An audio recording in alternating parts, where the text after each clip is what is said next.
Welcome to episode 298, Binod Chaudhary, first and only self-made billionaire from Nepal. This is an outline of episode 298. There are two reasons why we study Binod Chaudhary. First, he's the first and only self-made billionaire from Nepal. Second, Nepal was one of the poorest countries, landlocked and ravaged by decades of civil wars, something like 22 governments in 26 years. Yet he built a multinational corporation with business interests in 5 continents. He was born in Kathmandu, Nepal in 1955. His grandfather was from Rajasthan, India. Here's the map of Rajasthan. Here's a picture of his grandfather, his father, and his 3 sons. His grandfather traded textile from India when there was no road in Nepal.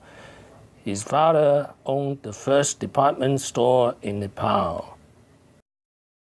How he discontinued his study at age 18.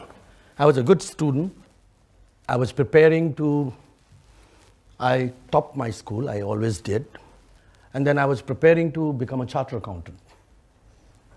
But my life changed overnight. My father had a serious heart problem and I had to join him at the age of 18. His first business is a discotheque in Kathmandu.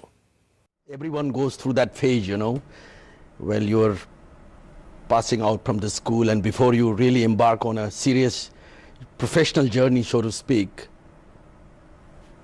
Flashy cars or whatever you can afford, discotheques.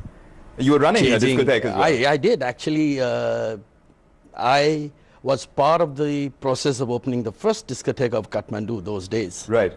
This was some 42 years ago. I was about 18. Right. So, some of these unconventional things. He got his inspiration from many overseas trips. After I joined the business, I started traveling to Japan, Korea, Thailand. But somehow after one trip to Japan, I was bored.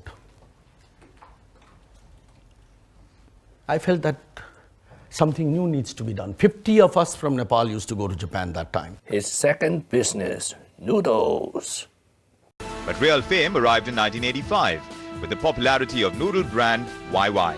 A lot of people ask me that how did we conceive the concept of instant noodle? The fact is, the feasibility study of this happened on the baggage belt of Kathmandu's airport. Mm-hmm.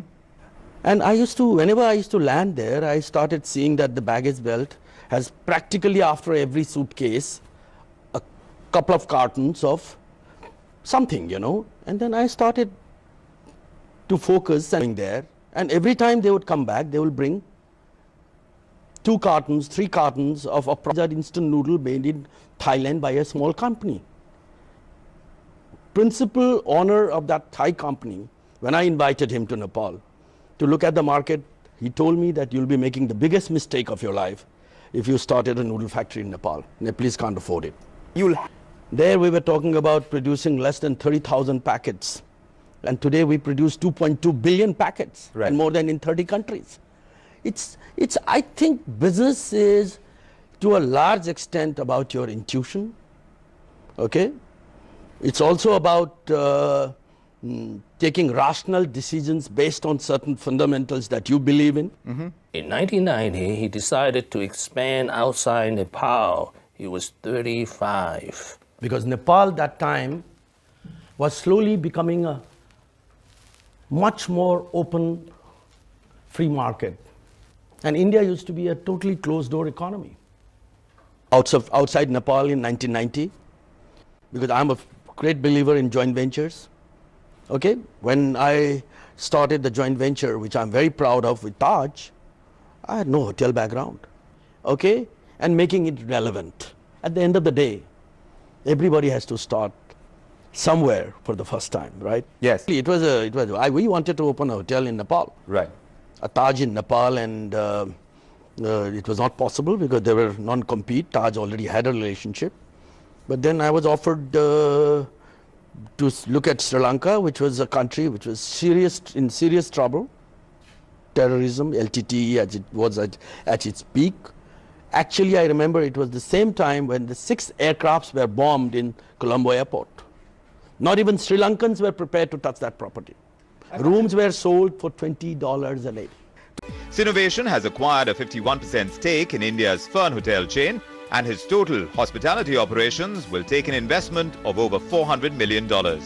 He says he's actively looking at furthering his presence here in India in FMCG as well as infrastructure. Forbes magazine listed him as a billionaire in 2014. Then from construction to power to electronics to hospitality, Binod Chaudhary today has a diversified billion-dollar empire of 80 companies spread across 5 continents, 60 brands and 30 countries, with a strength of 6,000 employees, all working under the Sinovation banner. Binod Chaudhary is today Nepal's richest man and the only Forbes billionaire from the Himalayan nation.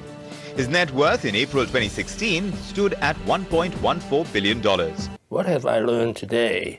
Binod Chaudhary has done the impossible. He built Nepal's first and only multinational corporation.